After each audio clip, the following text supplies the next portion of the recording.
मेरी खुशियों का कोई ठिकाना नहीं। मेरे दोनों बच्चे अंडों से निकल जाएंगे और मैं माँ बन जाऊंगी। बाजू चील ने 2 अंडे दिए थे और वे बहुत ज्यादा खुश थी। वे अपने बच्चों के बाहर निकलने का बेसब्री से इंतजार कर रही थी। मेरे पति के गुजरने के बाद बस इन अंडों का ही सहारा है।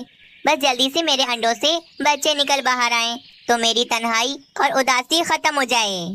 बाकी चीलों से बाजू चील कई ज्यादा अच्छी थी, क्योंकि वे पक्षियों का शिकार नहीं करती थी और बस वे पक्षियों जैसा ही भोजन खाती थी। अगले दिन जब सुबह होती है तो बाजू चील अपने अंडों से बातें कर रही थी। मेरे बच्चों, मम्मा बस भोजन लेने जा रही हैं। आप दोनों परेशान ना होना ज्यादा। बाजू चील फिर भोजन की तलाश में चली जाती है। वे पूरे जंगल में घूमती है, यहाँ वहाँ भटकती है। तभी उसे एक जगह पर एक भुट्टा पड़ा हुआ मिलता है। मिल गया, मुझे मेरा भोजन मिल गया। अब मुझे और जंगल नहीं घूमना पड़ेगा। मैं जाकर अपने बच्चों के पास आराम से बैठ जाऊंगी। वे भुट्टा उठाकर बाजू चील वापस अपने घोंसले की तरफ चली जाती है। वे खुशी खुशी अपने घोंसले में आती है तो वे ये देखकर बहुत ज्यादा हैरान रह जाती है।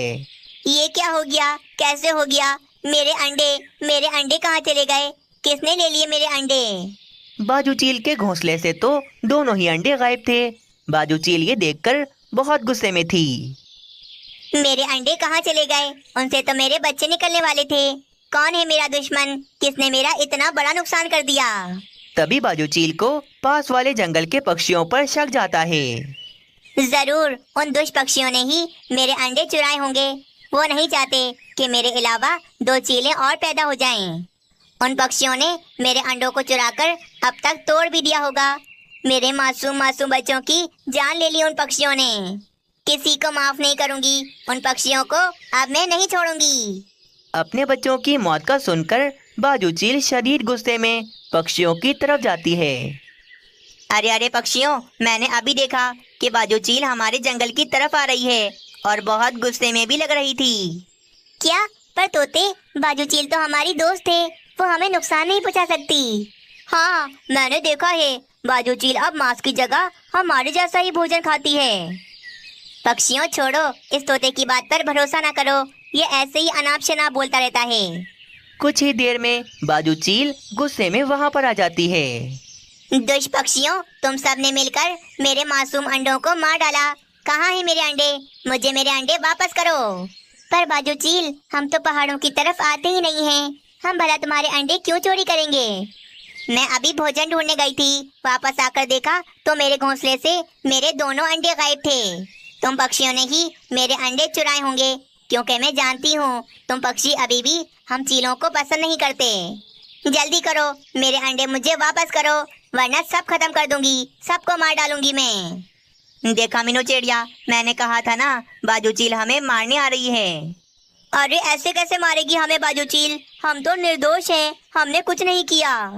बाजू चील तो इस समय कुछ समझने को तैयार नहीं थी। उसे तो बस अपने बच्चों का ही दुख था। वे गुस्से में पागल हो रही थी। बाजू चील, हम सच कह रहे हैं। हमने तुम्हारे अंडों के साथ कुछ नहीं किया। हाँ हाँ बाजू चील, हमारा विश्वास करो। हम बिला वजह किसी पक्षी को नुकसान क्यों पहुँचाएंगे? मेरे बच्चे ही मेरा आखिरी सहारा थे। वो भी तुम पक्षियों ने मुझसे छीन लिया। मैं तुम पक्षियों से तुम्हारा जीवन छीन लूंगी अब। बाजू चील बहुत गुस्से में थी और वे गुस्से में पक्षियों के घोंसले तोड़ना शुरू कर देती है। अरे अरे, मेरा घोंसला मत तोड़ो। मैंने बहुत मुश्किलों से बनाया था। मेरे घर को छोड़ दो। घर के अंदर मेरी पत्नी के अंडे रखे हुए हैं, टूट जाएंगे वो। बाजू चील को किसी का कोई ख्याल नहीं था। वे पक्षियों के घोंसले और उनके घर तोड़ देती है। तुमने इतने सारे पक्षियों के घर, घोंसले और उनके अंडे तोड़ दो दिए। अब हमारे बच्चों को तो छोड़ दो। बाजू चील तोते और मीनू चिड़िया के बेटे को उन्हीं के सामने मारकर खाने लगती है। मानो, मेरा मानो। बाजू चील ने मेरे मानो को मार डाला। अपना सारा गुस्सा पक्षियों पर निकालकर बाजू चील वहाँ से चली जाती है। पर बेचारी मीनू चिड़िया और तोता काफी ज्यादा रो रहे थे, क्योंकि सबसे ज्यादा नुकसान भी उन्हीं का हुआ था। उधर बाजू चील पक्षियों का इतना नुकसान करके वापस अपने घोंसले में पहुंचती है। तो वे क्या देखती है, उसी के पेड़ के नीचे एक चिड़िया बैठी हुई थी जिसके हाथ में उसी के 2 अंडे थे। चिड़िया, तुम्हारे हाथ में ये 2 अंडे किसके हैं? ये 2 अंडे तो हवा से नीचे गिरने वाले थे, पर मैंने इन्हें बचा लिया और अब मैं इन अंडों को इनकी माँ तक पहुँचाऊंगी। ना जाने इनकी माँ कहाँ होगी। अपने दोनों अंडों को देखकर बाजू चील तो बहुत ज्यादा खुश हो जाती है। मैं इनकी मम्मा हूँ, ये दोनों अंडे मेरे हैं। चिड़िया, तुम तो बहुत अच्छी हो, तुमने मेरे अंडों को बचा लिया। हाँ चील, हम पक्षी बहुत अच्छे होते हैं, हम पक्षी हर किसी की मदद करते हैं।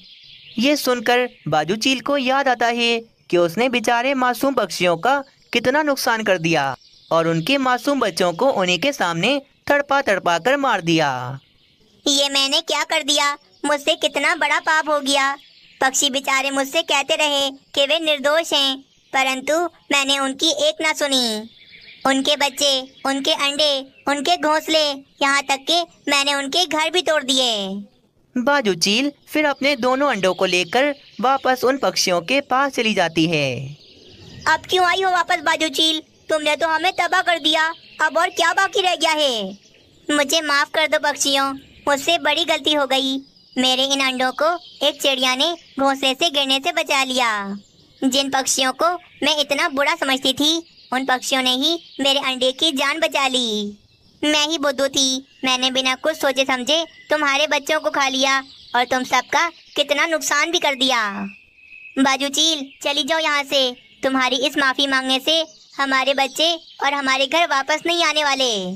पक्षियों, तुम सब भी मुझसे बदला ले लो और मेरे इन अंडों को मेरे सामने तोड़ डालो। हाँ, ये ठीक रहेगा, मैं अभी तोड़ देता हूँ तुम्हारे ये दोनों अंडे। रुक जाओ कालू कौवे, हम इतने स्वार्थी नहीं कि हम अपने स्वार्थ के लिए किसी मासूम पक्षी और जीव को नुकसान पहुँचाएं।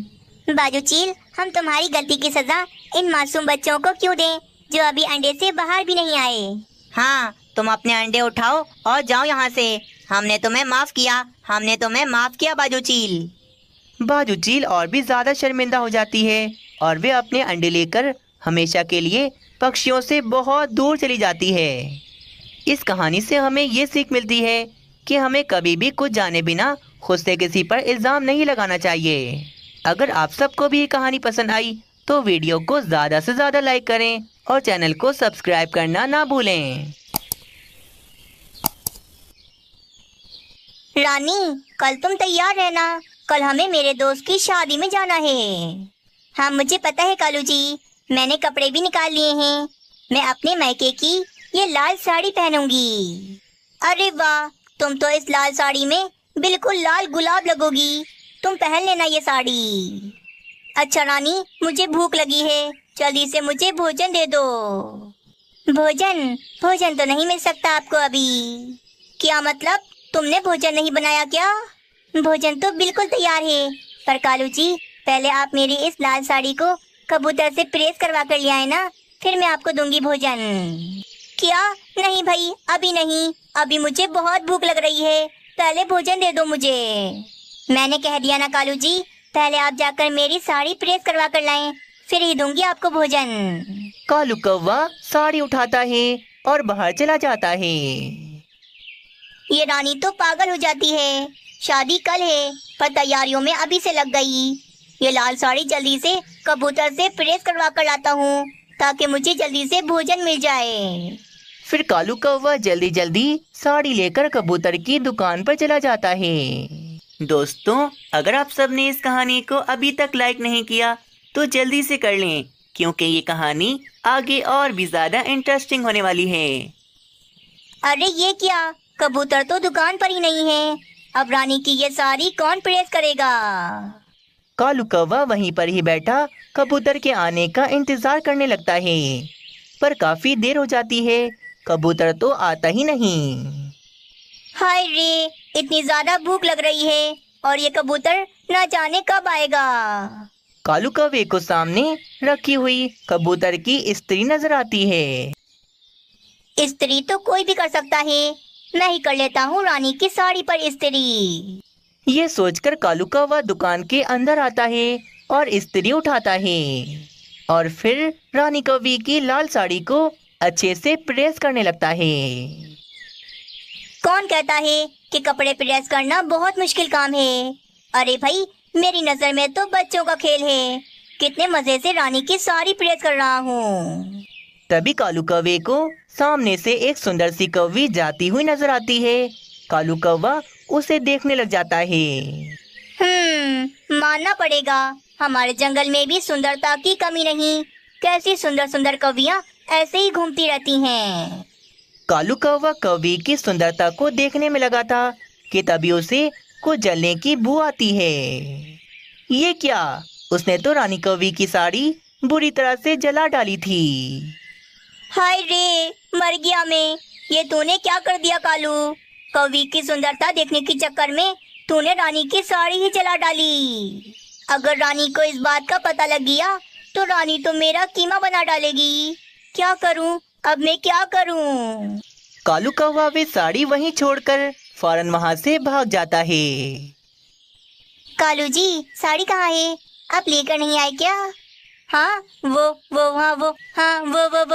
क्या लगा रखा है कालू जी आपने कब से?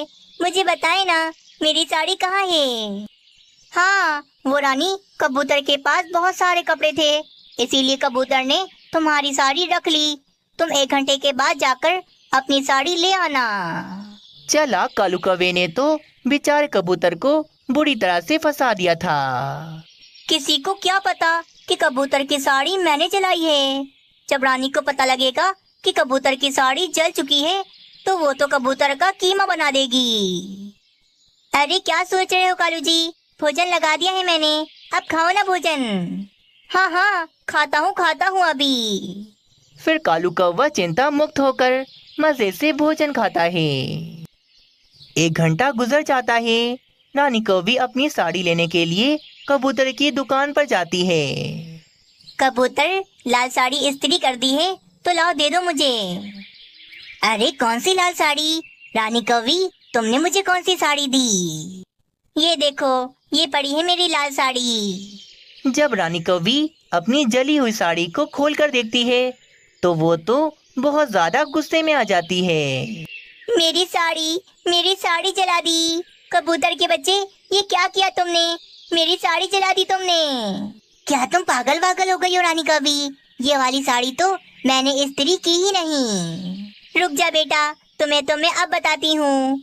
जंगल में जाकर सब पक्षियों को बताऊंगी कि कबूतर ने मेरी साड़ी जला दी, ताकि कोई भी पक्षी अपने कपड़े प्रेस करवाने यहाँ पर ना आए। अरे रुक जाओ रानी कौवी, अभी दूध का दूध और पानी का पानी हो जाएगा। वो देखो, सामने कैमरा लगा है।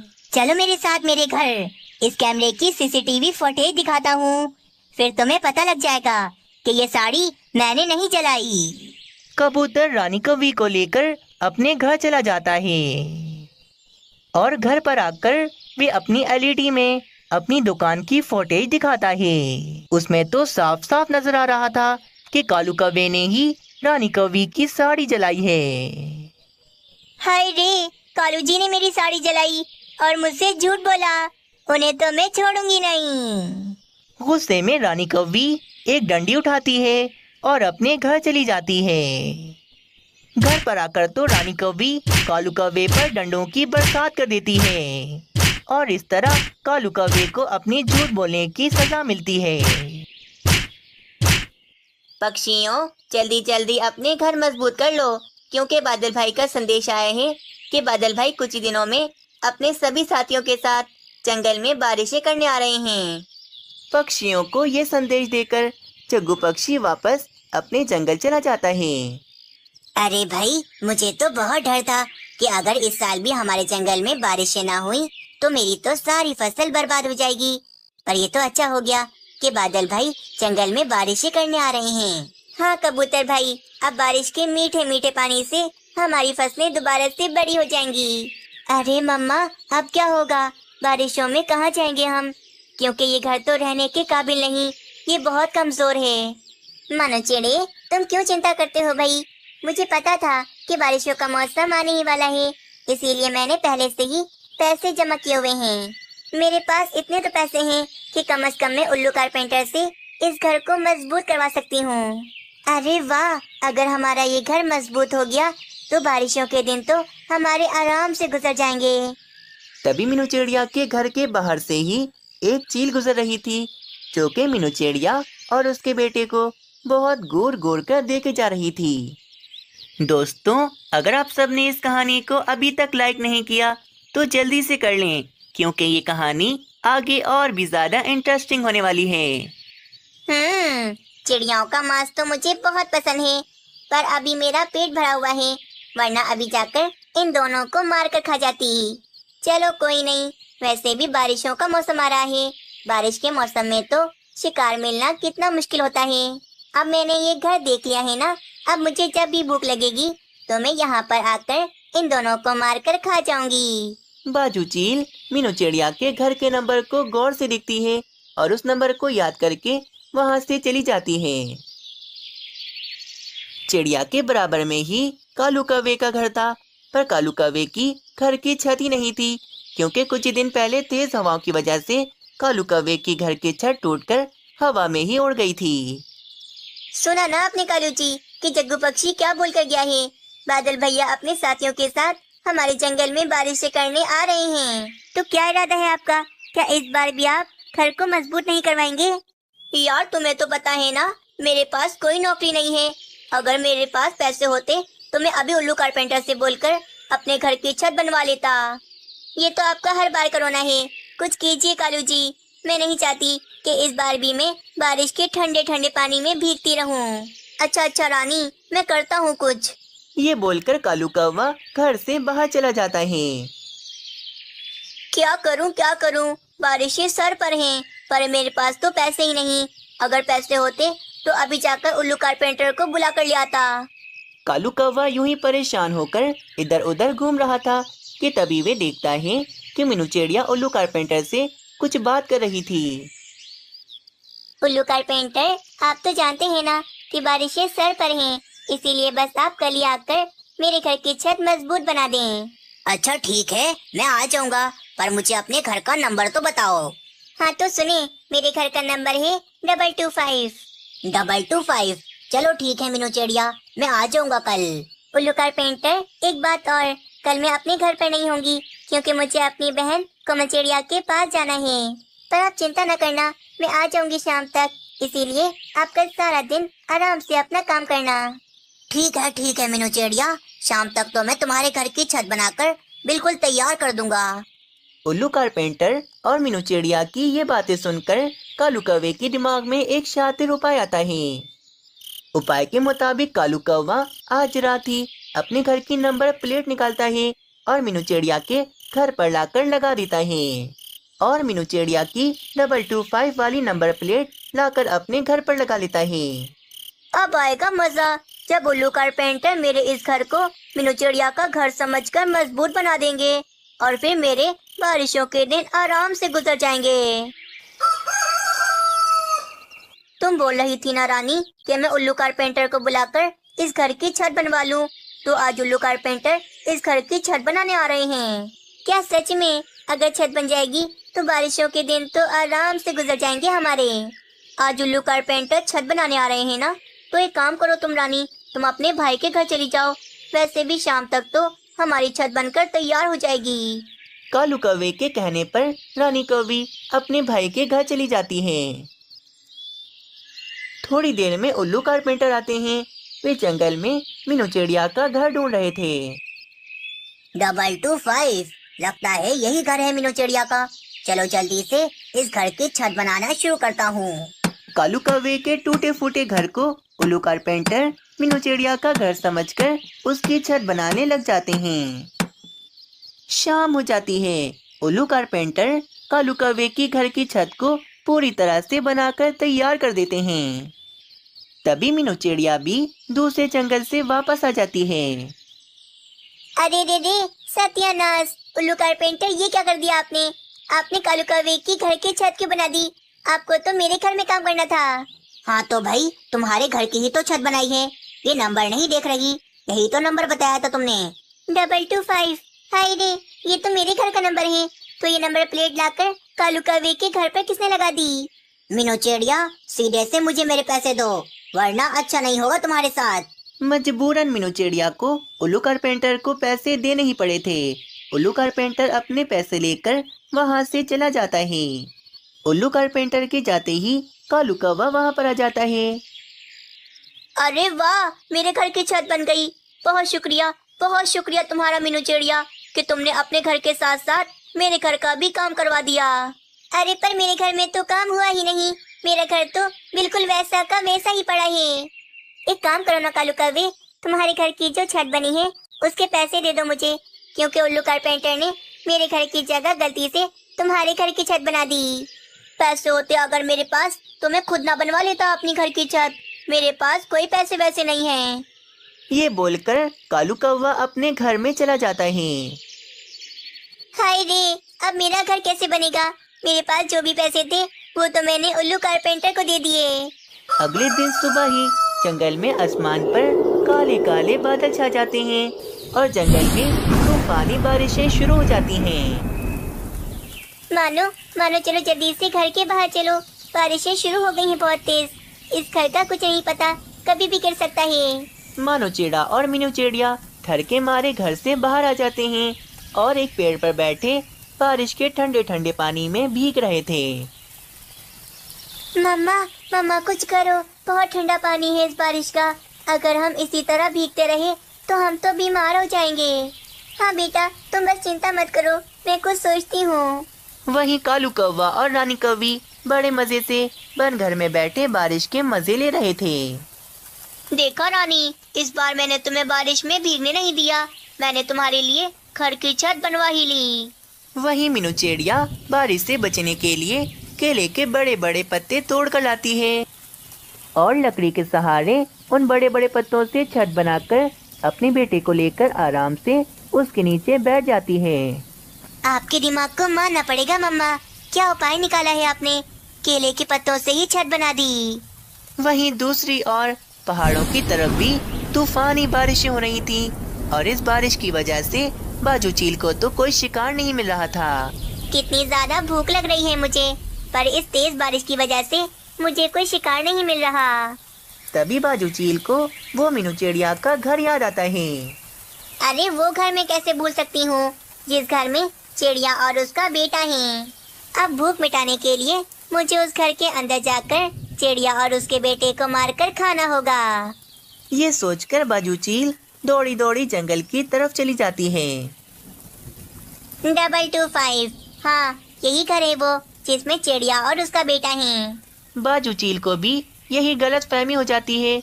वे नंबर देखकर कालू कौवे के घर को मीनू चिड़िया का घर समझ रही थी। फिर बाजू चील खिड़की से घर के अंदर आती है। कालू कौवा और रानी कौवी तो चील को देखकर काफी ज्यादा डर जाते हैं। अरे चील, तुम मेरे घर पर क्यों आई हो? अरे भागो यहाँ से। ओए कौवे, इस घर में तो चिड़िया और उसका बेटा रहते थे ना, तो कहाँ गए वो दोनों? नहीं तो इस घर में तो मैं बरसों से रह रहा हूँ। इस घर में कोई चिड़िया विड़िया नहीं रहती। मैंने तो इस घर में चिड़िया को देखा था। अब मैं क्या करूँ? मेरी भूख कैसे मिटेगी अब? चलो कोई नहीं, वैसे तो मैं कौवों का मांस कभी नहीं खाती, पर भूख में सब चलता है। बाजू चील बहुत भूखी थी। वे कुछ नहीं देखती कि कालू कौवे पर हमला कर कर उसे मारकर खाने लगती है। दोस्तों, अगर आज मीनू चिड़िया अपने घर में रह रही होती तो बाजू चील आज उसे और उसके बेटे को मारकर खा जाती। पर कहते हैं ना, जो होता है अच्छे के लिए ही होता है। अगर आप सबको ये कहानी पसंद आई तो इस कहानी को लाइक करें और हमें कमेंट में अपनी राय देना ना भूलें।